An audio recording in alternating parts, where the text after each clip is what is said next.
മുണ്ടക്കൈ ചൂരൽമല ഉരുൾപൊട്ടൽ ദുരന്തത്തിന് ഇന്ന് 1 വർഷം തികയുകയാണ്. ഇന്ന് വിവിധ അനുസ്മരണ പരിപാടികളൊക്കെ അവിടെ ഉണ്ട്. നമ്മുടെ പ്രതിനിധികളുണ്ട് തത്സമയം വിശദാംശങ്ങളുമായി. മുണ്ടക്കൈയിൽ ഒരു അനുസ്മരണ പരിപാടി ഇപ്പോൾ നടക്കുന്നുണ്ട്. എസ് വിജയകുമാർ അതിന്റെ വിശദാംശങ്ങളുമായി. വിജയകുമാർ, വിശദാംശങ്ങൾ.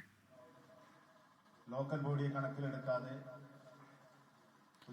അനുജ, ഇത് ജനശബ്ദം ആക്ഷൻ കൗൺസിൽ ഈ ദുരന്ത ബാധിതരുടെ ഒരു കൂട്ടായ്മയാണ്.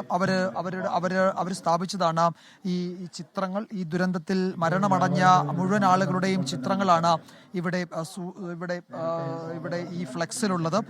ഇവിടെ പുഷ്പാർച്ചന നടത്തുകയാണ്. ജനശബ്ദം ആക്ഷൻ കൗൺസിലിന്റെ പ്രവർത്തകരുടെ പുഷ്പാർച്ചന നടത്തുകയാണ്. അവരുടെ ഒരു അനുസ്മരണ പരിപാടിയും ഇതിന്റെ ഭാഗമായി നടക്കുന്നുണ്ടായിരുന്നു. ഒരു മൗനജാഥ അല്പസമയം മുമ്പ് ഈ ചൂരൽമല ചെറിയ ടൗണിൽ നടന്നു. ചൂരൽമല ടൗണിലൂടെ ആ മൗനജാഥ ബെയിലി പാലം വഴി കടന്ന് തിരികെ എത്തി ഇവിടെ ഈ അനുസ്മരണം നടക്കുന്ന സ്ഥലത്ത് പുഷ്പാർച്ചന നടക്കുകയാണ്. ഈ ജനശബ്ദം ആക്ഷൻ കൗൺസിലിന്റെ ഭാരവാഹികളും അതിന്റെ കൂടെ പ്രവർത്തിക്കുന്ന ദുരന്ത ബാധിതരുടെ പ്രതിനിധികളുമാണ് ഇവിടെ ഉള്ളത്. ഇവിടുത്തെ ജനങ്ങളുടെ പ്രശ്നങ്ങൾ, അതായത് ഈ ദുരന്തത്തിൽ അകപ്പെട്ടവരുടെ ജീവിക്കുന്ന ആളുകളുണ്ടല്ലോ, അവരുടെ പ്രശ്നങ്ങളിൽ ഇടപെടുകയും അതിന് പരിഹാരമുണ്ടാക്കാനൊക്കെ ശ്രമിക്കുകയും ചെയ്യുന്ന ഒരു കൂട്ടായ്മയാണ്. അത്തരത്തിലുള്ള നിരവധി കൂട്ടായ്മകൾ ഇവിടെ പ്രവർത്തിക്കുന്നുണ്ട്. അതിന്റെ ഭാഗമാണ് ജനശബ്ദം ആക്ഷൻ കൗൺസിൽ. അതിന്റെ പ്രവർത്തകരാണ് നമ്മളോടൊപ്പം ചേരുന്നത്. ഈ അനുസ്മരണ പരിപാടി വലിയ എന്ന് വെച്ചാൽ അങ്ങേറ്റം സങ്കടത്തോടെ മാത്രമേ നമുക്ക് ഈ ചിത്രത്തിന്റെ അടുത്ത് നിൽക്കാൻ കഴിയൂ അല്ലേ. എല്ലാവരും നമ്മളുടെ കൂടെ 1 വർഷം മുമ്പ് ഉണ്ടാവുകയും ഒക്കെ ചെയ്ത കുഞ്ഞുങ്ങളടക്കമുള്ളവരുടെ ചിത്രങ്ങളുണ്ട്. അങ്ങേറ്റം ഹൃദയവേദനയുണ്ട് ഈ പുഷ്പാർച്ചന നടത്തുമ്പോഴും അല്ലേ.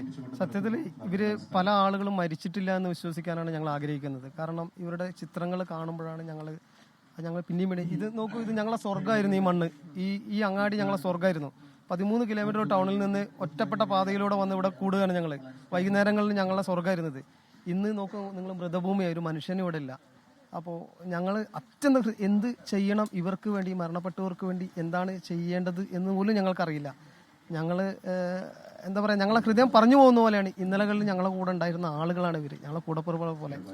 എത്ര പേര് നിങ്ങൾ നോക്കി നോക്കൂ. ഒരു സുപ്രഭാതത്തിൽ സാധാരണ ഒരു അസുഖം വന്ന് മരിക്കുന്ന പോലെ, പ്രായാധിക്യത്താൽ മരിക്കുന്നത് പോലെ, ഒരു സുപ്രഭാതത്തിൽ ഈ 300-ൽ പരം ആളുകൾ മരണപ്പെടുക എന്ന് പറയുമ്പോൾ ഒരു ഗ്രാമം ഇല്ലാതാകുന്നത്, ആ ഒരു നഷ്ടപ്പെട്ട ഒരു വേദന ഞങ്ങൾക്കത് റിക്കവർ ആകാൻ കഴിയുന്നില്ല. ഞങ്ങൾക്ക് എന്ന് ഇതിൽ നിന്ന് പുറത്തു വരാൻ കഴിയുന്നുള്ളത് ഒരു ചോദ്യചിഹ്നമായി നിൽക്കുക.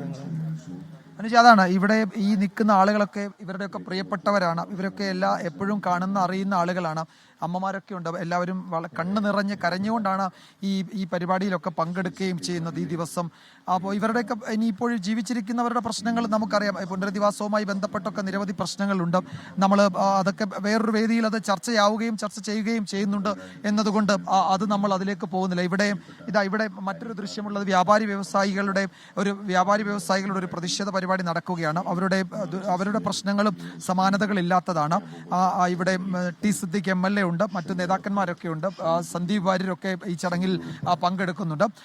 അനുജ, ഇവിടെ ഞാൻ നിൽക്കുന്ന ഈ ചൂരൽമല എന്ന് പറയുന്ന ഇവിടെ ഒരു പോലീസിന്റെ ഒരു ചെക്ക് പോസ്റ്റ് ഉണ്ട്. ആ ചെക്ക് പോസ്റ്റ് കഴിഞ്ഞാൽ ഈ റോഡിന്റെ ഇരുവശത്തുമുള്ള കടകൾ മുഴുവൻ പൊളിച്ചു മാറ്റുകയോ അല്ലെങ്കിൽ അത് നീക്കം ചെയ്യുകയോ ചെയ്യേണ്ടതാണ്. കാരണം അതൊന്നും ഇനി ഇവിടെ വ്യാപാരം അനുവദിക്കുന്നില്ല. ഇവിടേക്ക് വൈദ്യുതി വിച്ഛേദിച്ചതാണ്. ഇതൊരു മനുഷ്യർക്ക് കടന്നു വരാൻ പാടില്ല എന്ന് പറയുന്ന സർക്കാർ തന്നെ വിലയിരുത്തുന്ന ഒരു പ്രദേശമാണ്.